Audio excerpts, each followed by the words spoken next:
Let me tell you of the days of high adventure.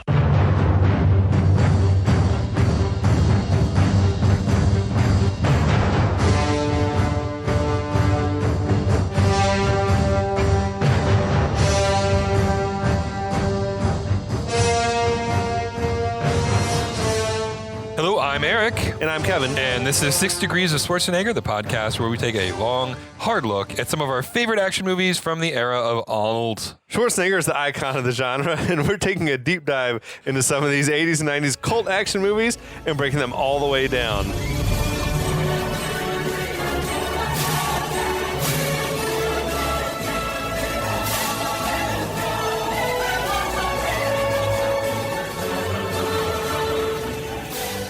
You were chuckling a little bit there. Is it just how bad my Arnold impression is? I'm chalking it up to the bourbon. Oh, okay. All right. Well, what bourbon are you drinking at this point?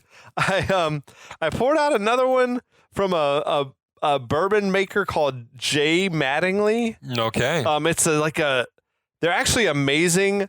I've only had like a few different things of theirs, but they're these like ultra small batch. Every bottle almost that you find is going to have a different little name on it. Oh, wow. And it'll be like bottle 42 out of 95. Oh, wow. So keep the bottle when you're done drinking it then. I guess so. Yeah. I don't know, but they're so good. So I grabbed like 3 of this one, and then they were like sold out. But Jay Mattingly, our local liquor store here, Tower, like had them on. This is normally like a bottle that's like well over $100, but they were selling them for like $50. Holy fucking shit's tasty. If you could ever find it at a decent price, like buy it because it's good, but it's proofy as fuck. So again, I've gone from 120 proof to I think it was 114 proof. So you're taking it down. You're stepping it down a notch. Yeah. Okay. All right. If I make it through this series, it's going to be a miracle. I'm ready for it, man. I can't wait. Yeah, man. I can't wait. But we're back to talk more Red Heat. Yes. So why don't you fill us in on where we are before we move the plot forward? I also want to say, because we neglected to, thanks to everyone out there who's listening. Thanks to our listeners on the Last of the Action Heroes podcast network. Always. We love you guys. If you're listening to us there, check us out on our own feed. If you're listening to us on the OG 6 Degrees of Schwarzenegger feed, check out the Last of the Action Heroes podcast network because there's tons of like fun stuff happening over there. Lots of good podcasts over there. Yeah, man. So, but yes, Red Heat. I'll try to catch us up. There hasn't been a whole lot that's actually happened in the movie. It's actually right. This is no face off. So that's the that's the standard. Bar now. Yeah. No, we got this Russian cop named Danko who's Schwarzenegger. His partner got killed back in Moscow by a gangster named Victor, who then escaped and fled to America. Mm-hmm. So then he got like pulled over for a traffic violation or something and arrested. So Danko's been assigned to come to America and get him and bring him back to Russia. But he's not supposed to tell the Americans at all about like how bad this guy Victor is. Because he's in America trying to like orchestrate some sort of like multi-million-dollar drug deal to smuggle drugs back into the Soviet Union and, whatever, fuck this society up, poison them with the scourge of American narcotics or whatever. Drugs are bad, okay? Yeah, sure. So meanwhile, we've got a group of Chicago cops, mainly just Jim Belushi playing this guy named Ridzik, who is sort of a ne'er-do-well cop, I guess. But when Danko arrives, he and his partner are sort of assigned the task of babysitting him and helping him collect this gangster Victor and get him back to Russia. But they get him. They're attacked as they're leaving the jail. Ridzik's partner then is also killed by these guys. They take Victor and they're gone. What else? Danko got clubbed over the head. So he's unconscious. Yeah, the main like plot device, the MacGuffin, is this little brass key that we don't know what it's for. It looks like a little like locker key, but we don't know what it's for. And that's where we're at. So Victor's on the loose. Danko has been clubbed over the head, and Ridzik's partner's dead, and Danko's partner's dead. So they both have like an axe to grind with this guy Victor. Yeah, absolutely. They're both basically widowers, and they want revenge. Oh shit! Before we get deep in the plot, Okay. I do want to say that I had read some quotes from Walter Hill, who's like the writer director on this thing, where he had said that his goal with the movie was to show the world that Arnold is much more than just like a muscle man doing feats of strength, but he can also really carry a story. You know, he can really act as well. And I'm not so sure that I agree with that. At least at this point in Arnold's career, Right. This was not the vehicle for or at this. least not with this story. Right. I agree. Because I had found like a shooting script online that had like so much more dialogue from the Danko character throughout the movie. And then watching the final cut here, it's like they either just never shot that stuff, or maybe there was a scenario in which Arnold's performance just wasn't good enough. And they're like, oh boy, we got to cut the shit out of this. It makes you think, like, you know, Peter Stormare was young, but he would have been perfect for this role. I mean, Yeah. and it's just like, it is weird to me that I feel like Schwarzenegger got cast based on the strength of Schwarzenegger's brand and not so much if he was the right actor for the role. I mean, especially given that he tries to do a Russian accent, but his attempt is just to roll his R's slightly. And you're Yeah. like, you spent 3 months trying to learn this language. And this is the best you can do is you roll your R's a little bit, right? Yeah. It was like, I feel like there was a lot of miscalculating that happened. It really was. Because honestly, I mean, I got more notes to talk about it later, but it's like, this just wasn't the type of movie that No, you expect for Arnold. To especially be not in '88, right? I mean, like, I feel like this could have been, they need to either rewrite the script to make it more tailored for what Arnold does, mhm. or cast somebody else and make it more of like a gritty sort of buddy cop movie. Agreed. This does kind of feel like a retread of 48 Hours, which was another Walter Hill movie. Like, where, you know, I mean, there were a million of those movies where it was like, oh yeah, the mismatched partners. I mean, the who are buddy cop is a trope. Yeah, I mean, absolutely. yeah. Like Lethal Weapon had come out the year before, and it was Yep. huge. Yeah. And I feel like they were like, we could do another buddy cop movie. The difference was Lethal Weapon was hilarious, and it had Danny Glover and Mel Gibson Good in their actors. primes. Like, you know? because if Arnold's not a one-man army, if his character's not a one-man army, then you don't need to cast Arnold. Right, exactly. I mean, that Like, was you could what have got his. some. I don't know who it would have been. You don't even need to cast a Russian. Like, Yeah. you could have someone else that could fake that accent and Yeah. just, you know. Yeah, Russian accents, like everybody can do a Russian accent for some Yeah. reason. Yeah, I don't know what so it is it's the easy about the one. Russian accent, but everybody can do a Russian accent. Is that the Well, except for you're the Harrison improv Ford. guy? Yeah. So I know they'll do those improv games where you have to like shuffle accents. Oh, and we're it's not like, allowed to do those anymore. You don't do those? Why? Why? Is it offensive? It's offensive now. Oh, Yeah, fuck. you're not allowed to do it. Yeah, but I That's did. fucked up. I did a couple of years ago. I was in a play, a scripted play, where I played sort of a vaguely Eastern European guy. Yeah. And yes, you can do. It's very easy to do sort of vaguely Eastern European. You can drop in and out of it at a drop of a hat. It's very, very easy. This is a very easy thing to do, right? There's some tough ones, and then I feel like, but yeah, like you said, that's like an easy one. Yeah, Eastern European, like anybody can do an Eastern European accent. yeah. So, but anyway, so we have been like long intros on this episode on this movie. Blame it on the alcohol. I'm sorry. Okay. We're very above board on the show. All right. All right. We got a movie. All right, so movie Red Dawn. Red Heat. Wow. Okay. We're in the hospital. It's all good. Yeah, we're in the hospital. We're doing it. We're gonna doing get there. it. We're good. We're gonna do this. We're halfway through. So we're in the hospital, and a doctor is updating Lieutenant Stobbs on Danko's condition, and it's just a concussion. It's nothing that serious. Okay, fine. He got beaten in the head 12 times. And Yeah, it's just yeah, a mild yeah. concussion. But the thing is, also, you don't cast Arnold to play a character who can get hit over the head and he winds up in the hospital. Right, exactly. Like, exactly. He's built to play characters that can defeat an army by himself. That's what he does. He can fight a predator. I mean, I don't You know what I understand mean? why he didn't wield, like, just pull from nowhere a giant broadsword, right? I mean, like, that's Yeah. what you're waiting for Arnold to do. This was supposed to be a buddy cop movie where the Danko character is a straight-laced cop, and he gets teamed up with like the loudmouth American cop, and they're unlikely partners, like in any number of a dozen other fucking movies. But then they were like, "But we could get Arnold, and he was a big star." And I guess that sort of, and they're like, maybe he can do it. This was the era of the great movie stars, right? I mean, like Yeah. the 80s was like the movie star was what sold movies. Like the movie itself was less important than the star in the movie Sure. at times, right? Yeah. And I definitely think that this was sort of a victim of that. There's no question about it. But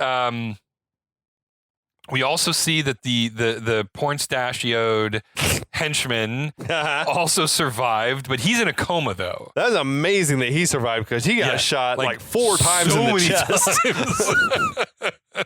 Crazy shit. It is ridiculous that a henchman could get shot that much and survive. That is completely against all movie law. Yes. Anyway, he survived, but he's in a coma. And Ridzik and Lieutenant Stobbs are discussing the shootout. And There's that weird bit where he's like, he didn't even get a shot off. Oh, yeah. Like where Ridzik, the delivery was like he was disappointed in his dead partner. Right, I know. Like I'm pissed at him They're for looking. that. They're looking at the unconscious henchman in a coma, standing like as almost like proud parents looking into the maternity ward, right? And yeah, and Ridzik walks up and is like, he didn't even get a shot off. Like so disappointed. Like he's dead. It wasn't for lack of like. Yeah, Yeah, it wasn't just yeah. like, oh, he let him get away. Right. Like he got killed. And I think again, this comes down to I don't know if it was the director not knowing how to direct Jim Belushi or just Jim Belushi not being able to rise to the challenge. But you can imagine a way where he could deliver that Yeah, line. you could make that line work. Right, exactly. But as delivered, it was just sort of really flippant and dismissive of his dead partner, who, by the way, Who is the never body's not even cold right. yet. And we don't ever that character's never mentioned in the rest of the movie. Like No, never it's never again. like it's never Mm-mm. a huge motivation. I mean, Yeah. yeah. Yeah. Anyway, So Ridzik says that he thinks that the guys who orchestrated all this were clean heads, and Stobbs says that, well, it wouldn't surprise me because the guys we busted earlier, they got released on a technicality. like, what the fuck? Yeah, exactly. It's like it was something the judge gave him a pat on the ass on the way out the door or Yeah. something like that. I don't And remember the he's line like, of dialogue. even the guy with the shotgun who was Yeah. like shooting at us, he's like, Yep. Gallagher fucked up that warrant apparently. Apparently, yeah, some sort of weird. I don't know. I mean, Deadass it wouldn't Gallagher. surprise me. You know, I mean, Gallagher. He's dead for a reason. He didn't Fuck even him. get a shot off. Yes. So, Stobbs says that the Darkhead henchman is a known accomplice of Victor. Well, no shit. He sure wasn't a clean head. Right, exactly. Like, Like- what else would he be? So, as they're looking over the comatose henchman, we cut to Donko's private room. Actually, good for him on securing a private hospital room. And there are these two Soviet bureaucrats just like staring, like towering over him. Yeah, that was a weird shot. It was like extreme close It was up. extreme close up. Almost to the point of it being like, are these two going to be comic relief? Like it was weird. So they tell Donko that they want Moscow wants a full accounting of what happened and how he failed to apprehend Victor. And Donko says like, well, then you should talk to the Chicago police. And then their rebuttal is like, well, if they catch wind of what's going on, it's going to cause a horrible embarrassment to the Soviet government, which we know. I mean, like, thank you for retreading ground that we're already familiar with, but okay, we needed a reminder, I guess. So the bureaucrats, just hound Donko, call him stupid, and so that because of Donko, Victor's going to flood Russia with drugs, and they said that the government is going to be humiliated on a world stage, all because of Donko's failure. And I'm like, you guys are laying on fucking thick. Yeah. You need to just like chill the fuck out, touch a little grass, and like calm down. It reminded me of the way they treated Drago in Rocky 4. Yeah. We're like, you were losing to him, you idiot. And it's like, is fuck this you yeah, guys. like, is this how it's done in I'm Soviet doing Russia? my best here. Maybe it was. I know. I don't know. know, man. Anyway, Donko is like not having any of it. And he's like, fuck you. Tell Moscow whatever you want. And so they tell Donko, like, you get on the first plane home and we've got you cleared to leave the hospital because once you get back to Moscow, Internal Affairs is going to be waiting to talk to him. Does Internal Affairs exist in Russia? It's probably not like what we think of. Maybe. It's probably just more like the fucking, they make you disappear type people. Internal Affairs is code for You murder. fucked up Yeah. and now we got to make you go. You're going to disappear out to Siberia or worse. So here's what I love. So they've said their piece and they live. At this point, Donko opens his hand and he still has the key. Yes, that shit was crazy. So he grabs a key, passes out. The ambulance grabs him. I presume they would probably try to open his hand. Yeah. But he is like rigor mortis on this key, and they just go like, well, whatever. I don't really care that much. Because he's been through X-rays. He's been through all sorts of shit. All sorts of shit. And he's still got that key in his hand. opened his hand up. Just absolutely bonkers. When I saw him open his hand with that key, I'm like, all right, come on, movie. No, come on, dude. Like, what It the should have fuck? been like he stuck it up his ass or Yeah, something. I know, It's like anything. Or he could have just been sitting on the counter. I don't know. Or maybe Ridzik shows up as like, hey, you Here's dropped the your key. key, Yeah, right? I mean, come on. anything could have happened. Anyway. That would have made so much more sense, actually, if Ridzik had picked it up Yeah. when he was trying to crawl and get it. And then Right. later on, he's like, hey, you dropped this. You dropped back there." this. Yeah. Yeah. Come on. I mean, anyway. So Lieutenant Stobbs is pissed that the doctors have allowed a bunch of Russian officials to speak with Danko, but then won't let the Chicago police question him about their whereabouts, which I agree. Like, Yeah. it just seems Because the doctor's like, well, they weren't here to interrogate him. But yes, they were. Yes, they were. Like, why do you think that they were here? I mean, come on. So, but the doctor tells us that Danko needs to sit and rest and recover. He shouldn't be doing anything. Meanwhile, Ridzik sneaks into Danko's room and sees him getting dressed and holding the biggest fucking gun on the face of the planet. Yes. It was like the size of RoboCop's Yeah. gun. It was like It was massive. which apparently this was this kludged together prop. The prop Yes. master disassembled a bunch of different prop guns Yeah. and built this custom piece. I think it was like a bunch of shit attached onto like a Desert Eagle, which Desert is already Eagle, a massive gun. Yeah, exactly. But it's apparently supposed to be some sort of a Russian Magnum semi-automatic pistol, right? And Ridzik wants to know how he got the gun into the U.S., and Danko says he has diplomatic immunity. And I Which don't. doesn't really even answer that question. It does not. He should have said like a diplomatic pouch. Yeah. I feel like is what he meant to say, Right, or that's what exactly. they meant to write. But is that how it works, though? Like, if you show up in this country and they spot a gun on you, Yeah. even if you have diplomatic immunity, Yeah. I don't know. See, that's the thing. It should have been in a pouch, right? Because I think a pouch Right. they're not allowed to open. They're not allowed to see what's open. inside it. Right, exactly. It doesn't have to go through metal detectors or anything like that. Mm-hmm. That's what he probably ought to have said. Right, exactly. Whoever's fuck up that was. But I feel like this is a theme that I saw. I mean, everybody saw in the 80s and early 90s is whenever they needed to get a bad guy into the country without consequence, it was always diplomatic immunity. I mean, Lethal Weapon 2 saw this. Like, that was the whole point of Lethal Weapon 2. Diplomatic immunity. It's just been revoked. I love that one. It's a great Love movie. that flick. Yeah, Lethal Weapon 2 is great. We got to get on some of those Lethal Weapons. I love that series. Yeah. We haven't done a single Lethal Weapon movie All right, yet well, on the podcast. well, then maybe we're Yeah, figuring we can something get on out. that. The first one was a Christmas movie. It was. Don't sleep yeah, on it. Maybe yeah. the Christmas Spectacular. Not as maybe we will do that as a Christmas spectacular. Our Christmas gift to the world. That's what everybody's waiting for. So Ridzik says that Danko is not supposed to be armed in the States, but he'll let him keep the gun if Danko will level with him about what's actually going on. Right. Okay. Like, that seems like a no. I mean, I don't know. There's no leverage here. Yeah, right? you can't take it from me. Right. I think. If he has diplomatic immunity, then he's allowed to have it. Right. I mean, it's just Or like you can't arrest him. no, you can't arrest him. Yeah, so it's a little strange. And if you try to take it by force, he's just going to bust your head in, right? I mean, so it's just this hollow threat. But anyway, Danko challenges Ridzik and says, like, yeah, try to take my gun away. And then immediately puts it in his bizarre green suit jacket. I feel like they definitely custom made that suit. So Ridzik asks, like, why he's in the suit and not in the uniform. And Danko says that he's going undercover. And then Ridzik goes, undercover? You look like Gumby. Yeah, you're going to fit right in. And he's not wrong, though. No, that was Gumby green. Yeah, it was that suit. They straight had to up Gumby custom made green. like make fabric that is the color of Gumby. And it is the most ill-fitting suit I have ever seen on a human being. Like, Yeah. if you've ever seen, I don't remember the documentary, but the Talking Heads documentary, and Oh, the one concert when Yeah. Byrne is in that weirdly shaped I've suit. watched that shit like half a dozen times. Yeah. Lately. Yeah, it's so good. That's what it looks like. That's how this suit looks to me. That's Yes. how ill-fitting it was. But it wasn't done ironically or for effect. It was just an ill-fitted suit. And maybe there was slightly like the point of like, well, the Soviets don't have like a Maybe. fashion sense or whatever, you know. Maybe, But I guess. I also had done it prompted me to do a little Gumby research. All right. And I think the character was having like a big revival at the time that the movie came out, prompted by the Eddie Murphy sketches on SNL or whatever. But like all the old Gumbies had been just re-released on home video, so I think it was like having a moment or whatever. So take advantage of the moment. Ridzik says that, look, you're going to fit in. Like, look, if you want to do something, you can just start by waiting for the Russian henchman to wake up and question him, right? Like that's how you can help me the most here.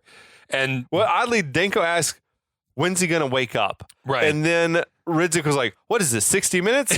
Which was a line that he later recycled in Jingle All the Way. Oh, really? As like the bad Santa character. Oh, he asked him some kind of wow. question. He's like, what is this, 60 Minutes? Oh, my God. And I wonder if that's just like one of his go-to. Either that or it's like a weird, like a little insider Easter egg situation.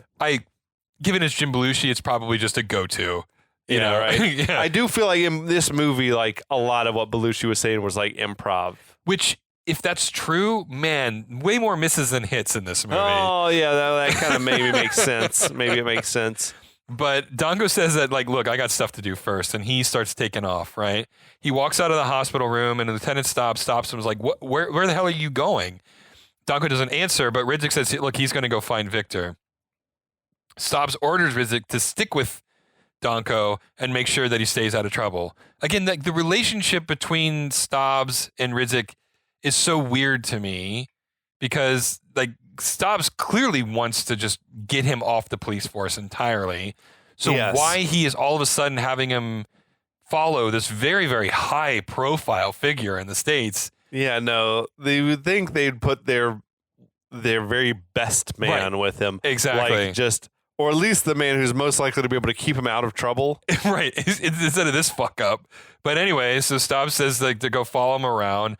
Ridzik's not happy about this at all, even though he's already following Danko out of the hospital. Right. But Danko seems happy to have someone around. And he tells Ridzik, look, I want to go back to Victor's shitty hotel. Okay. Sure, whatever. So back at the police station, again, another scene that we think has been cut, right? Yeah, there's a big jump. Huge time jump here. Yeah. So when we're leaving the hospital, we think, oh, they're going to go check out the shitty hotel. Something's going to go down there. But then instead we cut to the police station hours later. And Danko is like playing with the chess game on Ridzik's desk. And Ridzik is talking to Commander Donnelly and saying that like we went to the hotel for 10 minutes and came out empty-handed. I'm like, I'm sorry, what the fuck? Like, what are you talking about? Like, why'd you even waste time with any of this? If you came out empty-handed, then what was the point of even like doing? What was he going back there for? Right, exactly. It was just so bizarre, and I feel like there has to have been something that was cut out there. I feel like it would have been this would have been a hilarious joke if they went and there was an action shootout and they killed a bunch of bad guys. Yeah, exactly. And then they're at the police station and Ridzik says, oh, we went for 10 minutes and he came out with nothing. That would have been hilarious, right? I agree. But that's not what happened here. There had to be something that was scripted to have happened there that would further the story. Mm-hmm. I agree. And they just decided we don't need that. Yep, exactly. Just like another cut thing. I don't know, maybe at the hotel there's in the script there's this long 15-minute long monologue that Danko gives. It even might have just been more character development shit that they're like, we don't need this. We don't need it. They're just driving and talking in the car. Right, exactly. Anyway, Donnelly tells Ridzik, like, look, if we're on official procedure here, you should have nothing to do with this case because your partner was murdered involved, as a part of this whole thing. Right. But he's going to try to keep him involved anyway. It's nice to see at least like some semblance of actual police protocols being acknowledged. At the very least acknowledged. Like, well, we're going to break those rules. But even though we were immediately going to break them. But at least we acknowledge, like, yeah, your partner got killed as part of this case. Like, generally speaking. We would pull you off of this thing. Yeah. But again, for some reason, they have no other officer who can babysit Danko. Right. So he gets the job. So Donnelly tells Ridzik to send in Danko for a chat. Stobbs pops in on the way and says that the Russians called and they want Danko on a plane back to Moscow immediately, right? Which I don't know what they're supposed to do with that information. Right, they're fucking local PD. They can't like force him onto a plane. Right, exactly. They don't have the authority to. No. do that. At this point, it has become a federal matter. It'd be like, Right. you need to talk to the State Department. Yeah, or it's something. exactly Like- right. This is a State Department issue at this like, point. we can't like deport this guy No, or whatever it They is. have You're trying- zero authority here. Dude, I gotta say, Donnelly's office was making me anxious, man. Why Like is that? they were just like, it was so cluttered. There was like Mm. shit on every surface. It was either really good set design, Yeah. or like bad set design. But it was just like there was a TV in there. Yeah. There was like posters on every like square inch of the wall. It was kind of like it was bugging me to no end that he was at his desk and on a cabinet on the other side of the room there was a little like electric pencil sharpener. I'm like, you would have that shit on your desk. You wouldn't be like, oh, my pencil's done. You got to get up and walk across the office to go sharpen it. Like, it was just bugging me. But anyway, That's so funny. That must say something about our personality types because I did not notice it at all. I'm like, dude, no, why do you have that on the far side of the room? Like, that's That's something you're so actually funny. using. That is so. I mean, I remember his Why is your office being TV cluttered. behind you? Like, behind your desk? How do you watch it? I think you're right. I think your first instance was right. It was lazy production design. Okay. I think the production designer got like a character sheet of what this character's personality type was. Well, they had laid in that stuff about that he's stressed out or something. Exactly, So maybe exactly. it's like, because he had the fucking full aquarium in there, Right, like yep. ferns and Yep, fucking yep. hibiscuses or whatever. That is what I think it was, basically. Yeah. Donko enters the office and Stobbs reads through the dossier that they have on Victor. And it says that Victor's dad was executed for brigandage committed during World War II. That's fucking crazy shit. Brigandage. I had never They're heard like, that what word is before. brigandage? He's like raping and pillaging. Raping and pillaging. That is the like, technical term holy for shit. raping and pillaging. Yeah. Which is like, cool. I learned a word today. Brigandage. Brigandage Okay. is raping and it is the technical term for raping and pillaging. Yeah. Right on. Great. So Victor was also in the Soviet military and he served 6 years in a labor camp and is currently wanted for murder, kidnapping, rape, extortion, drug crimes, yada, yada, yada. I mean, the list is a mile long. Well, it's basically like he's a chip off the old block. He's definitely a chip off the old Basically, block. right? Yeah, he's committing brigandage as well. Do you remember like at the end of reading off all the charges, Stobbs bizarrely like balled the print off and threw it Throws it across the away. office? And it's like, why would you do that? Super you're weird. Gonna need that again. You're gonna need that. I wonder if Larry Fishburne. that was an actor's choice. Actor choice. Yeah, exactly. Yeah, they're like he's just showing like he's just a way to so put angry. an exclamation This point is on this. You're putting a button on this issue. Yeah. Yeah.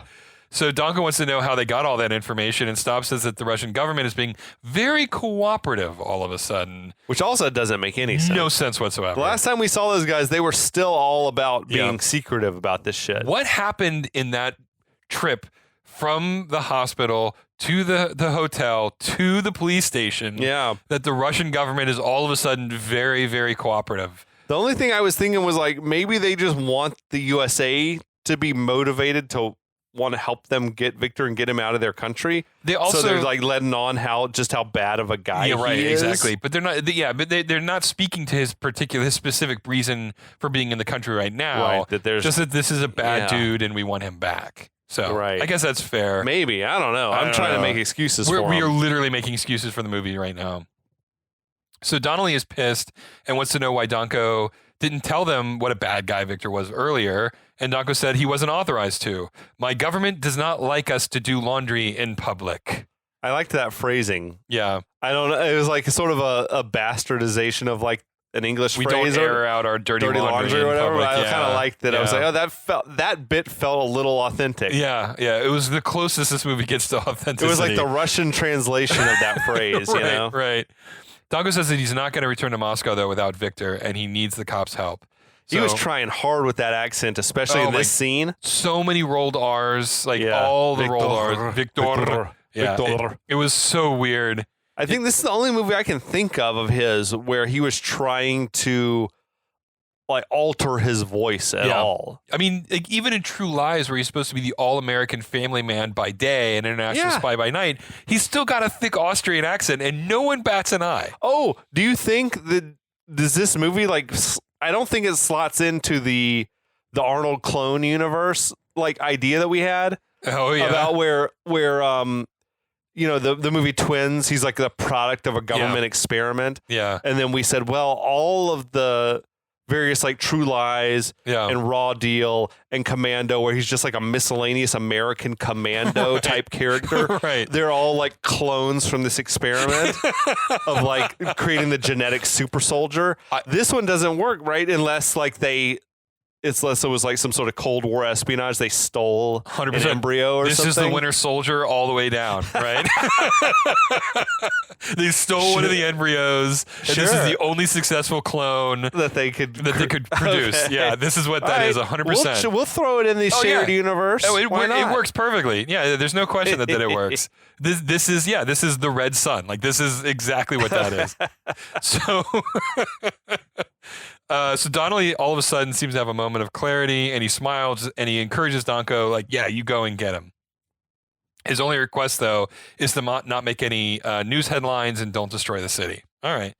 Donko leaves, and Stobbs, like, reasonably wants to know why all of a sudden he's thinking about cutting Donko loose like this. Yeah. And Donnelly says, like, look, Donko is the perfect vehicle to capture Victor because he's a loose cannon with diplomatic immunity, and he doesn't have to follow American police procedures, and he's paired with perennial fuck-up Ridzik, and he can be the fall guy if all things go bad. Yeah. And he closes out the scene by going, I've got no downside. And you know what? He's totally right. Yeah. Within the logic of this movie, he is totally right about this. For me, this is the premise of the movie. Right. This is a good idea for a movie. This should have been the end of Act 1. Right. It's like we got a fucking Russian guy who can do anything he wants here and he's immune. And we got a fucking loose cannon American cop who's with him. And let's like watch the sparks fly. Right. That's a good idea for a movie. I feel like that was probably the seed of the idea. Yeah. Yeah. And then it turned into what it turned into. But like that's been a million other movies. Like I was thinking I never really watched the Rush Hour movies. Was it essentially like the same plot? Was it like a Chinese cop or Hong Kong cop? Yeah, but Jackie Chan, I only saw the first one. Okay. And Jackie Chan, though, was super straight-laced. And yes, it was basically the it same like, premise. How's it? Yeah. Yeah, like I'm just like an international cop who comes over who's I hadn't even thought about that. I don't but even yeah, know. You're right. I mean, it is literally just this movie. it's a premise that's like got a lot of things you could do with it. Yeah. Yeah, I didn't see any of the other Rush Hours, only the first one. I don't even think I saw the first one. I probably saw it one time. I saw it once in theaters, Okay. and the only thing I remember about that movie was the young lady who was sitting behind me, who was clearly a Hong Konger, Okay. because anytime Jackie Chan showed up on screen, she would scream at the top of her lungs in Oh, excitement. shit. And anytime he did anything, she would laugh hysterically. That is the only thing I remember about this movie is that Jackie Chan superfan was sitting behind me while I watched this movie. That's amazing. Yeah, that is it. I don't remember the plot. I remember Chris Tucker being annoying, and that was it. Yeah. Do you understand the words that come out of my mouth? Oh, was that God. from that movie? That was from Fifth Element. That was Fifth Element? Okay. Fair enough. No. That was from. I don't know. That was from Rush Hour. I'm sorry. That was. Yeah, I'm thinking. Yes. No, you're right. You know, I did like Chris Tucker and Jackie Brown though. Yeah. For his one or two scenes before he got capped. Yeah, but you're right. Do you understand the words I coming don't out? know. It is from Rush Hour. It is from Okay. Rush Hour. Yeah. I'm thinking of a different line from The Fifth Element. Anyway, back to this movie. This tells you something about Red Heat in that most of the times when we're doing this, we have no problem staying focused and on task. And in this one, we keep drifting to other better movies. So This is true. Meanwhile, anyway, back to this movie. Ridzik at this point had the informant that led them to the Cleanheads previously in the original bust. Right. Right. Yeah. He had that guy brought in and he thinks, okay, well, we can lean on him to get more information about the deal with Victor. Okay. Sure. After they push this guy for information, they're going to go talk to a woman who used to know Victor while he was in jail. Okay.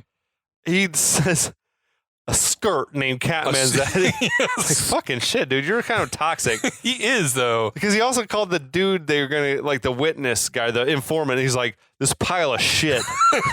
Like, man, he's like he hates everyone. He is not a likable got a character. low opinion of everyone. And he never becomes likable No, at not any really. point during the course of this movie. He does really. not change. He remains unlikable from frame first to frame last.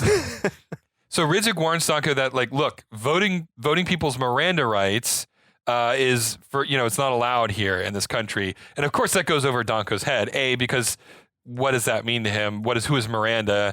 And it's Soviet Russia, right? Yes. And so he says, look, let me handle the interrogation of the informant because you don't understand the rules of the game and how it's played here. Yeah, he's like, you can't touch his ass. Right. And he's like, I do not want to touch his ass. I want to make him talk. He's like, okay, you let me handle this. You let me handle this. So in the interrogation room, Brian James, who famously you'll recognize from Blade Runner and a million other things. Super familiar dude. Yeah. He was in 48 Hours. He was in Tango and Cash. That's right. In That's Striking right. Distance and Fifth Element he was in too. Mm-hmm. Yeah, he's mega familiar face. Super one of these just like working character actors who's in everything. He's got a very unique look, which is why I think he gets cast in so many things. Yeah. But he's playing Streak in this, and he says he doesn't have a shit to say about them or to them. He was kind of dressed exactly like Reggie Hammond in 48 Hours, which I don't know if that was another like Easter egg or Maybe or it not. was. I mean, it could have been a costume designer Easter egg, right? Yeah, sure. Of course. So, but Danko immediately slams his head into the table, and then that calms him down a little bit. So Ridzik is like, whoa, calm down, come on. Look, we're gonna talk this out. He puts like $100 bill into his suit pocket, and then says to Danko, look, this is watch capitalism work. So it's not clear to me if this movie is pro-capitalism, anti-capitalism, pro-communism. It's all over the place. There's so many jokes made at capitalism's expense over the course of this movie that it's not clear to me where it lands politically on the spectrum. Well, I feel like that was what the premise was going to be, was like we take a Russian cop and an American cop and watch like culture clash. Culture clash, right. And it never pays off. No, it doesn't really get there. Yeah. So Ridzik tells Streak that they need more information on the clean heads and what their deal is with Victor. And Streak says that, look, he's already told the police everything he knows. The clean heads have a huge deal going down, and that's it. He can't speak to anything else. Yeah, right.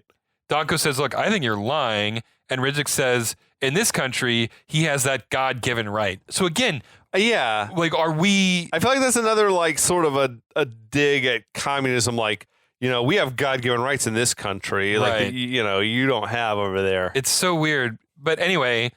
Ridzik immediately then turns back into a douchebag again and says that's weird. I smell something on you, and pulls a bag of heroin that he had wrapped inside the $100 bill from his suit pocket. I loved that gag, to be honest. I thought that was like so funny. He's like, what is this? Oh, he's like, this is distribution weight. Yeah, this is distribution weight. I know he's very specific about saying that. Ridzik says, this is distribution weight. This is going to send you away for a long time unless you start talking.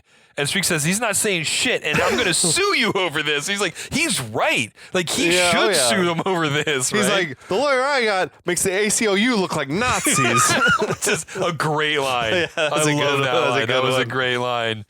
So Danko, at this point, Danko's done. He's done with American police work. Enough talk.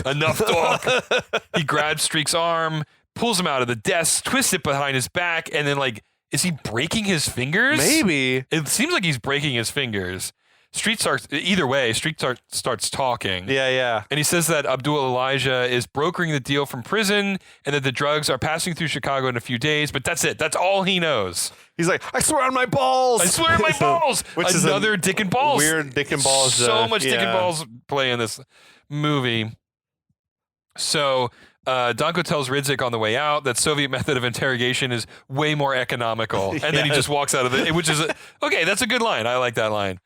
I feel like this particular scene did a good job of if they were trying to go for that sort of culture clash thing, because it was coming up frequently, but they don't carry it through the whole movie. Right. Really. Right. This might be the most culture clash scene in the entire I feel like this movie. is probably what the tone the movie was trying to strike. Yeah, exactly. So as Streak cradles his broken finger, Ridzik says man, that really sucks. You got to stop slamming your hands in doors, right? Yeah. And it's you're a crook, man. So they're walking back to the car after they leave the police department, and Ridzik's telling Danko, look, you can't brutalize people in front of me. And Danko points out that Ridzik you're the one who planted the drugs on Streak, so look, neither one of us are innocent here. Yeah. He's got him dead to rights. No, it was definitely a bad cop type situation on the interrogation. And it's who is the badder cop? Well, they're just breaking rules in different ways. Right. So Ridzik says that he's just pissed because his partner's dead. Was wow, okay, you're actually referencing your dead partner? Okay. The killer's on the loose, and he's stuck playing chauffeur, which seemed to me like that's what bothered him the most. Yeah. Not his dead partner, but whatever. But I felt like, I mean, these are the people who are responsible for your partner's death. So I Right. feel like you're working the case. You're working this. I mean, you're not like stuck at home on paid leave or whatever. Right. This is patently against police regulation, but your commanding officers allowed you to do this Yeah, anyway. absolutely. So Danko says they need to go to the jail and talk to Abdul Elijah, who Ridzik says that he's one of the biggest crime kingpins in the entire city. All right, so we're establishing a level of threat here with this guy. And Danko is stunned to learn that even people in prison have Miranda rights in the United States, which again, he doesn't fully understand other than Miranda means you can say whatever you want to say. And, Yeah, right. Yeah. So Danko says that in the Soviet Union, they're allowed to interrogate a suspect for 2 days without a lawyer. And Ridzik's like, are you shitting me? Danko says, I am not shitting you. So now we cut to the prison, and they're extorted inside, and they're taken to the Cleanheads playground. Right. Which this set is We were- unbelievable. Dude. That was apparently a real prison with real inmates, like as Yeah. the extras. I'm like, never has a prison looked more like a movie set. I mean, it's just like this big central column. Like several like levels of cells, like They three go back in a floors sort of of cells. reverse upside down cake Yeah, it was very layout. cinematic. It's crazy, man. Who builds prisons like that? And when we were watching, I was like, that fucking prison guard is familiar. The one Okay. who walked them in. Yeah. And the dude is Alan Graff. Okay. Who I didn't recognize him because he's always got a mustache. And he didn't have a mustache in this thing.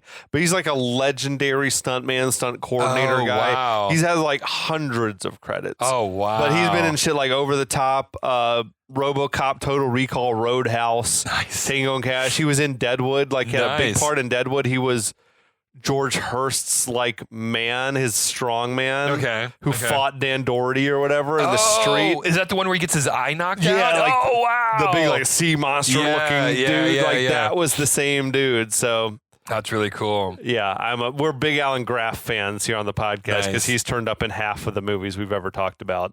So inside this insane prison, which apparently is real, Ridzik points to Abdul Elijah, and he points out Abdul Elijah to Danko. He's wearing sunglasses and listening to headphones, and he's got a full head of hair. Right. All the guys around him do not have a full head of hair. And he says, look, Elijah makes all of his followers shave their heads to prove their loyalty, but he doesn't have to live by his own rules. And then he says some shit like, sounds like your government, huh? And it was like more of that. But more Whereas this, like the Soviets, like, yeah, like you guys are all poor, but we're driving Mercedes. right. Yeah, it's interesting. Very weird. Political commentary shit. Ridzik approaches the a gatekeeper who's like blocking the way to Elijah. And he says, like, look, we're here to talk to him. And he gets a very rude welcome. Yeah, it was something like go fuck yourself or something like yeah. that. And then cut to Danko having a conversation with Abdul Elijah, Yeah. which is, so it turns out, Yes. There's another big chopped out bit like almost 5 minutes of movie chopped down here. where it seems like they were like, prove your strength by lifting some weights, Yeah. which would have been actually a very weird scene. Yeah, well, So I don't know. And then they had him apparently fight one of the Cleanhead guys to Yep. show that he's a tough guy, and he succeeded or some shit. mhm. But yeah, I don't know how that would have actually worked, like seeing it. But it makes for a jarring cut where they're like, "We want to talk to him. Fuck you guys," and then Okay, cut and now to we're they're talking to I him. was like, okay. Yeah, So Abdul Elijah claims to be a political prisoner. And Danko says, well, what's your political crime? And he goes, I robbed a bank, which I thought was a pretty funny line. that was funny. Yeah. So Danko tells Elijah that he's got Victor's key. And Elijah says that means he's got access to Victor's $5 million, but he has to have that half of the $100 bill before they'll do business with him. Yeah. Bizarrely convoluted. Right. The plot in this movie is just it's just insane. So Danko says that, look, I'll give you the key I'll give you the key in exchange for Victor, and you can keep the cocaine. I don't give a shit. I don't want this in my country. Right. You keep the cocaine. That's I a just want fucking Victor. great deal. Right, for exactly. Elijah. I'm going to give you $5 million. I'm going to give you all the cocaine. All I need is this idiot. You can keep the money and the drugs. And the drugs. I just want the dude, right? Yeah. That seems like a no-brainer deal. But Elijah playfully tells Danko that he's like, look, you're trying to get me to violate my principles. I'm like, what principles? Yeah, whatever the principles are, that's never made clear. No, that is not. More on that in a moment. Yeah. But yeah. Yeah, exactly. So Danko says that the Soviet police, they don't have to play by American rules. And if the drugs make it to the Soviet Union, you're going to wake up one morning without your testicles again with the dick and balls play. Which, honestly, what he said is actually even more odd because he says, you're going to wake up with your testicles floating in jars of water beside the bed. Oh, It yeah. makes it sound like each nut is like going to have its own jar, apparently. Well, I mean, they at least respect his testicles. But then so. Elijah's even more weird because he's like, well, I'm a holy man, so I don't even need my testicles. Which I is was like, fucking, I'm sorry. I don't know. I prefer to keep What? them, though. Yeah. So then Danko's responses are like, well, then maybe you'll take your eyes. And just because we're playing this game of like, son, you can't up-dop me, he pulls his glasses off and he realizes that he's blind. But because we live in the future and all of our footage is very high def, you can clearly see that they are Yeah. contact lenses over his eyes. And you're like, okay, this would have worked fine in 1988. Yeah, that's a pretty bad look. Yeah. So Elijah said that he and his people have always been exploited in this country, right? Right. And he says, like, I don't know if Russia has black people, but I do know that the Soviet Union does exploit your people as well. Like, well, I don't know that you necessarily needed to mention race, but yeah, I mean, fair point. Right fair on. point. So Elijah says that he's selling the drugs to white people is how he's going to get his revenge against this racist, infrastructure of this country. Which and- I guess that's sort of his ethos here. I guess. Is like, I want to get my poison. I don't know. I can get my poison into any system that's being run by oppressors, but it kind of doesn't make sense because also you're really hurting the oppressed people though by Right. doing this. Right, exactly. Like you're hurting them a lot more than the oppressors. Yeah, exactly. The oppressor is enjoying their cocaine and not having any guilt about it. But also, he was willing to hand the drugs over to this cop. yeah. As long as he had the half $100 bill. I mean, like, So literally- it's like, yeah, I don't know that any of your motivations make sense. No, I mean, he's clearly just like talking shit and he doesn't have no ideas where he's going with this. And Danko's like, well, I don't give a shit what your principles are. I just still want Victor.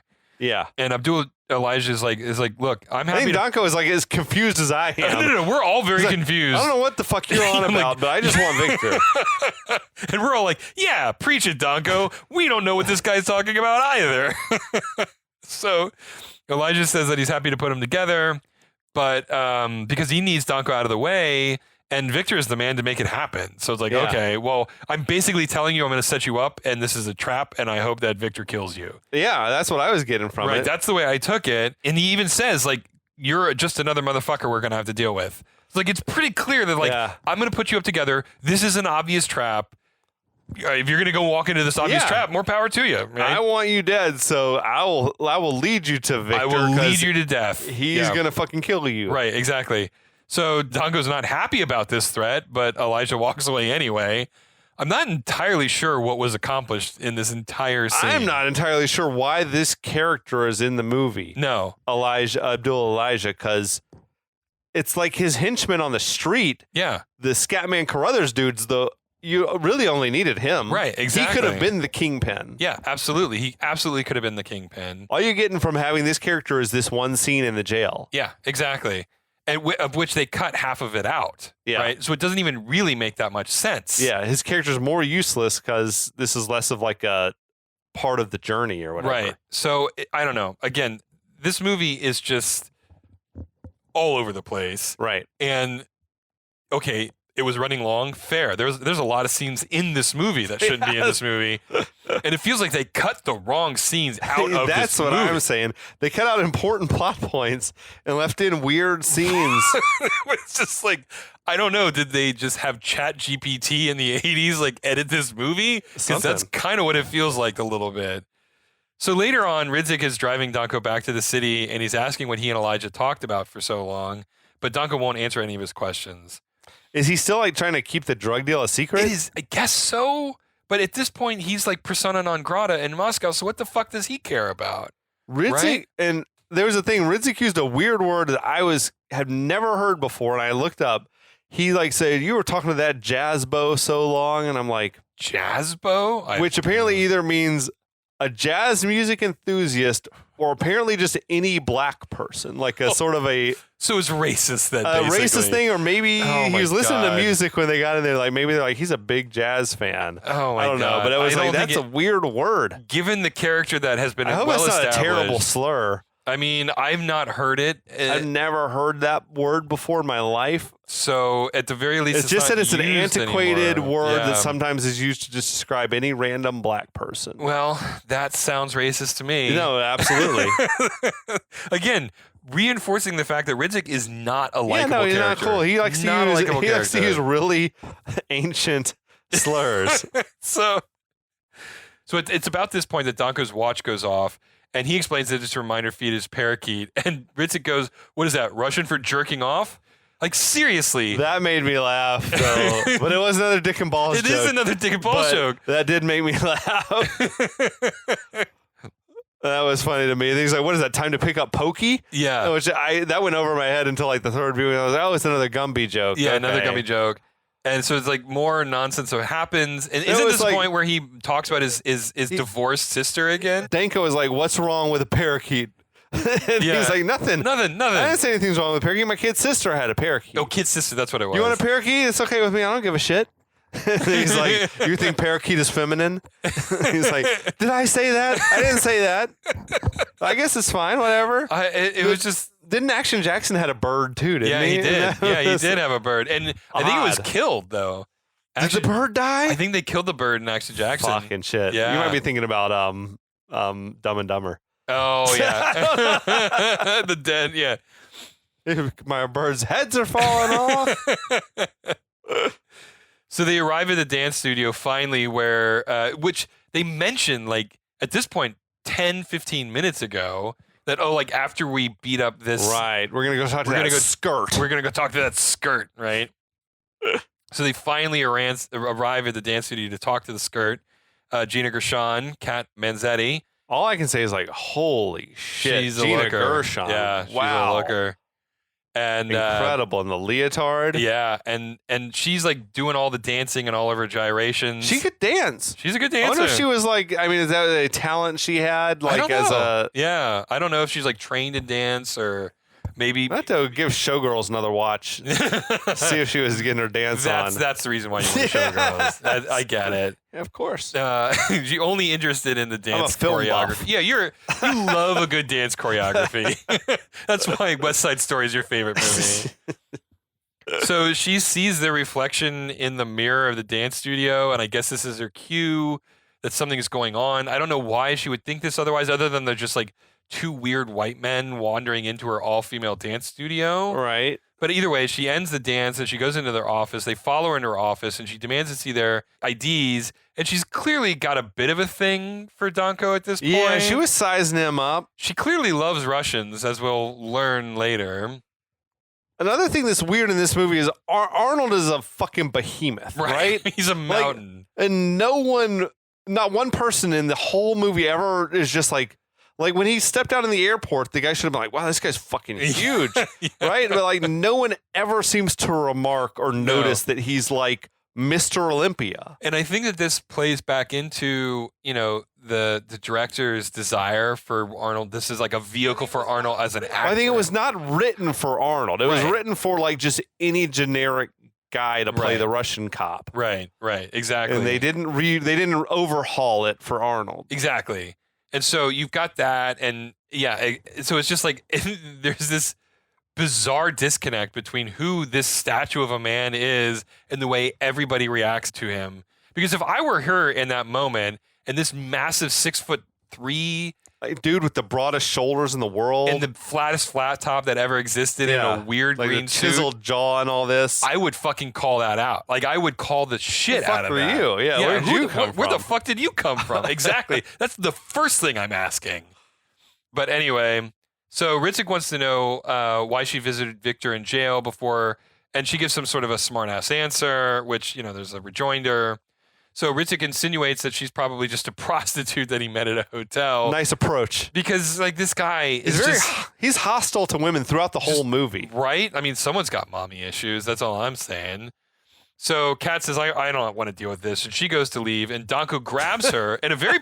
That's another Arnold movie staple, is like grabbing the female character and forcefully telling them they have to help him. Right, because if she doesn't help them, people are going to get hurt. If she doesn't help them find Victor, people are going to get hurt. Right. She says, like, look, all he did is like go to his hotel room, get his passport and some silly $50 bill and deliver it to one of his henchmen, right? She doesn't know who he is or how to contact him, but Ritzik isn't buying it and demands to know why she's protecting Victor. At which point she says, it's because he's my husband, and storms out. At which point, boom, another whiplash that this movie delivers. Shocker, yeah. Like, what is up with you, movie? Like, pick a fucking lane. It does not. At no point did this movie pick a lane. So Ritzik wants to arrest her, but Danko argues, like, look, we can use her to find Victor. He's not wrong. Danko posits that, like, Victor married an American under a fake name to get his visa to get into the United States. Right. That seems like a lot of work, and this begs the question of, like, he hit the lotto with that. He did. He had, like, the hottest woman in America. How long has he been working on this play? Right? Like, has he been auditioning women to be his visa beard? Like, I don't... Right. Did one of the henchmen, like, help find someone and, like, arrange all of this? Right, exactly. It's just, like, it begs so many questions that we will never get answers to. So Ritzik says that this seems like this is very personal between Victor and Danko. Right. Okay, he's finally picking up this after, I mean, we're halfway through the movie at this point. They've left the dance studio at this point. They're out on the street. Right, they're down on the street. Sorry, I left that part out. They're out down on the street at this point, and they're having this conversation, and we cut to Kat's POV, and she's watching them have this conversation, although she doesn't know what they're saying. Right? Well, and Danko is like saying, yeah, I killed his brother 6 months ago. Right. And he doesn't even mention, like, also Victor killed my partner, which seems also, like, important. Right, but it's not. No. Again, we've established that character has no bearing at all in the movie, even though he is the first face we see in the movie. True. So Ritzik says, like, look, you keep watch. I'll go get us some food, and we're going to have us a good old-fashioned American stakeout. He's like, it's going to be all 4 food groups: hamburger, fries, coffee, and donuts. Which is, okay, again, every once in a while there's like a good line in the movie. Yeah. But while they're having this conversation, Kat makes a phone call while she's watching out the window. Right. So cut to a short time later, Danko's in the car and he's waiting for her to come out, and he's writing down the number that's engraved on the key. Right. It's like, they've been giving very little attention to the key. Yes. Which seems important. It's a major MacGuffin in this movie. It makes the Deus Ex Machina that's going to happen later in the movie like extra crazy. Yeah. That they've just been ignoring the fact that this key seems to be the crux of everything. I know. It is the cornerstone. It is the linchpin of this whole movie. And just like this is the first time we've seen a key. Let's go to jail. Let's just go to the jail. Let's go to talk to the hooker or whatever. Right, I know. All of the scenes. We have the solution in our possession. I mean, everything basically from the point where he wakes up and has the key to the point where he's writing the number down on the key, you could cut all of that out of the movie and it would not change the plot at all. Yes. Like, at all, right? This is how weird the editing is in this movie. So a guy with a baseball bat, though, while he's writing this down, approaches the car and says, look, I live here and you're parking in my spot. And you need to move the fuck away or give me some cash. That dude was really savoring that role. It's like, look, this is my 3 lines. This is the only thing I've got in my reel. I am playing this to the nines. Yes. So Danko asks him, like, do you know Miranda? He goes, never heard of the bitch. And the timing is perfect because no sooner has he finished saying bitch, Danko punches him in the face and he falls to the ground completely passed out. So later on, Ritzik returns with food and he just completely steps over this unconscious guy on the sidewalk, doesn't even seem to notice him. And he like leans up against the car and he goes, who's that sack of shit on the sidewalk? That was bizarre. Like that you just immediately sorted this guy into the sack of shit category. Right. Oh, this guy's clearly a sack of shit. You're like, man, you are just an absolutely unredeemable character. Yeah. So Danko responds, he lives here. And Ritzik tells Danko, like, look, we've been called back to the station. They said that Victor's henchman is starting to wake up from the coma. He's pulling out of his coma. Right. I don't know that's how comas work. I don't think that's how it works. Yeah, you're not pulling out of a coma. Also, I mean, this is a short-ass coma. What? the shootout was earlier this very day, right? Well, I mean, or has it been days? it is hard to tell because they've cut so much out of this movie. Yeah. That isn't. We're like I almost feel at like a point. I feel like he got in the coma this morning, and Yeah. now it's at night, and he's Yeah. coming out of the coma. So it's been like, is it a coma if it's only like 6 hours long? I don't know what the dimensions of a coma or the length of time is required to be one. Yeah. But this movie seems to think it's a coma, so that's I guess what we're working Right with. on. And so, look, we're done with the staker. We're gonna go and shake this motherfucker down. We don't care about her anymore. It's at that point the cat walks out of the building and she gets up into a cab, and Dago's like, "Okay, we're gonna go follow them." And he peels says, up after the "Now taxi. we go." Now we go. Coffee spills everywhere, all over Ridzik's pants, all over his dick and balls. Yes, hell yeah. He's like, "Oh, I burned my dick off." Again, more with this shit. Then like moments pass, then he comes back and he's like, "Oh, I just hard boiled my nuts." Yeah, I know. It's like fucking shit. He won't let it go. Oh my god.